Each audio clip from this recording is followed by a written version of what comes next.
You had a good time. You really did. The conversation was fine. The people were fine. Nothing went wrong. Nobody said anything hurtful. You laughed at the right moments. You showed up. You stayed. And then you got in the car to drive home, and the silence hit you like a wave. Not a sad wave, not an anxious one, just exhaustion. Deep, specific, bone-level exhaustion. And somewhere on that drive, a thought crept in. Why am I like this? If that moment is familiar to you, I want you to hear something clearly before we go any further. There is nothing wrong with you. What you just experienced is not a personality flaw. It is not shyness. It is not social anxiety. It is not a sign that you are broken or difficult or incapable of connection. It is your nervous system sending you a very specific signal. And once you understand what that signal actually means, everything changes. Here are 7 signs that your nervous system is wired to drain during social interaction, and what psychology says is really happening inside you. Sign 1. You need silence after people, not because you're antisocial, but because your brain is recovering. Most people assume that needing quiet after social time means you dislike people, but neuroscience tells a different story entirely. Research on introverted nervous systems shows that social stimulation activates a longer and more complex neural pathway than it does in extroverted brains. More processing, more energy consumed, more recovery required.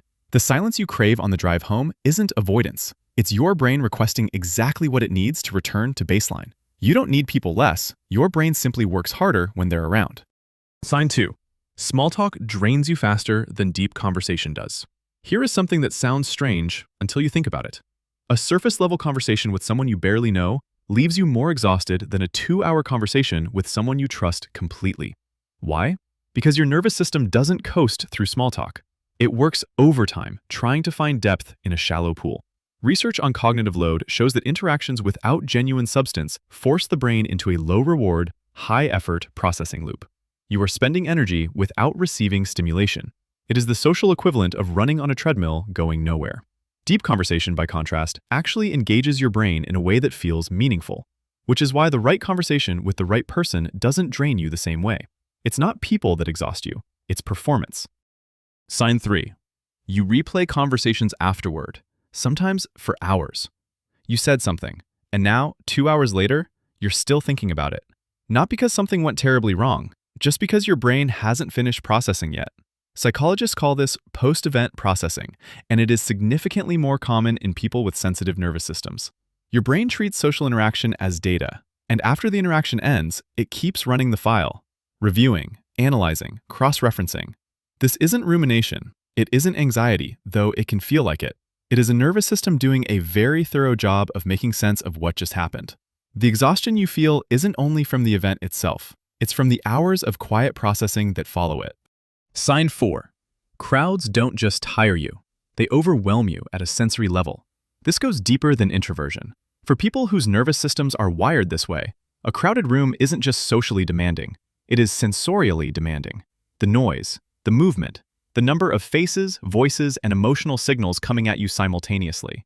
Research on sensory processing sensitivity, a trait identified by psychologist Elaine Aron, found that roughly 15 to 20% of the population has a nervous system that processes environmental stimuli significantly more deeply than average. For these people, a busy restaurant or a packed social event isn't just loud, it is genuinely overwhelming at a neurological level. You are not being dramatic. Your nervous system is receiving more information than most people's, and that costs more energy to process. If any of these signs are landing close to home, leave a comment with the number that felt most like you. I read every single one. Sign 5. You feel most like yourself when you're alone. Not lonely, alone. There is a profound difference, and most people who experience this know exactly what it means. In solitude, something settles. The performance ends. The constant low-level monitoring of how you're coming across, what you said, what they meant, how the room felt, all of it goes quiet. And in that quiet, you find something you can't always access around other people: yourself. This isn't isolation. It isn't depression. It is a nervous system returning to its natural resting state.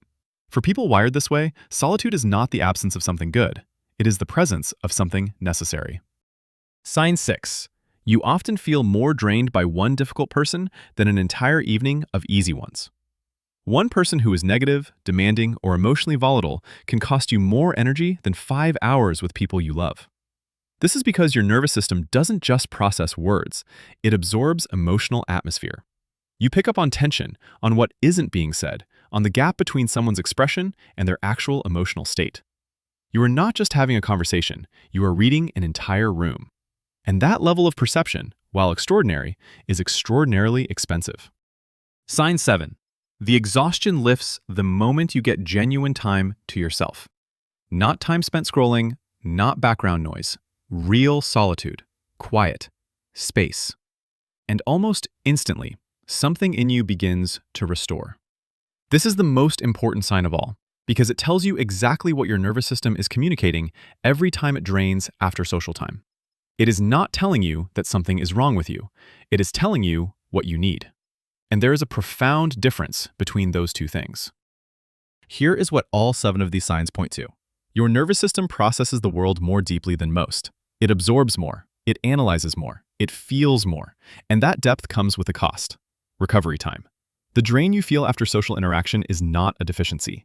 It is the price of a nervous system that experiences life at a higher resolution than most people around you.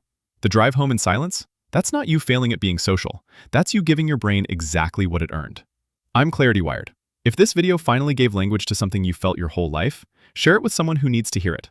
Subscribe so you don't miss what's next. And leave a comment with the sign that felt most like you. I read every single one. See you in the next one.